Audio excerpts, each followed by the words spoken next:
માતાજી, જય રાજપૂતાના, જય ભવાની। હવે અમને એમ હતું કે જોર સુધી પહોંચવાનો ટાઈમ નહીં આવે, પણ સમય બાકી ગયો છે જોહર સુધી પહોંચવાનો। અમે 2 દિવસ આપેલા, એ 2 દિવસ આજે પૂરા થાય છે, એટલે કાલે અમારે જોહર કરવાનું ફાઇનલ છે। આજથી અમારી બધી તૈયારી અમે ચાલુ કરીએ છીએ। સૌથી પહેલા અમે હાથમાં મહેંદી લગાવશું, કારણ કે અમે સુહાગન બધા છીએ અને સુહાગન બધા જોહર કરી રહ્યા છીએ। તો મોદીજીએ તો અમારું વિચાર્યું જ નહીં। અમને છેક સુધી આશા હતી કે મોદીજી કંઈક તો કરશે રાજપૂતો માટે, રાજપૂતાનીઓ માટે। મોદીજીને ઇતિહાસ ખબર જ છે બધો।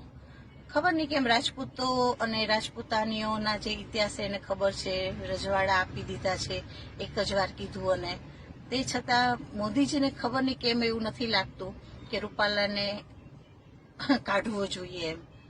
ખબર નહીં, અમને પોતાને વિચાર આવે છે કે રૂપાલામાં એવું શું છે જે મોદીજી એને કહી નથી શકતા, મજબૂર છે, કે હવે તો એવો વિચાર આવે છે કે પોલમપોલ હશે જેના હિસાબે મોદીજી દબાતા હશે રૂપાલાથી, કે કંઈક તો એવું હશે જેનાથી મોદીજી રૂપાલાને કહી નથી શકતા કે કાઢી નથી શકતા। તો ફાઇનલ છે, કાલે અમે જોહર કરવા જઈ રહ્યા છીએ।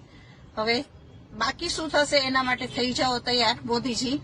અને પાટીદાર ભાઈઓ, તમારો પણ ખૂબ ખૂબ આભાર કે તમે અત્યારે અમારા સપોર્ટમાં છો, અને તમે અમારા જવતરિયા ભાઈ છો એ કહીને તો તમે ખૂબ જ અમને ખુશ કર્યા છીએ કે તમારા જવતરિયા ભાઈ છે પછી શું વાંધો છે, એવા મેસેજ મને ઘણા બધા આવ્યા છે।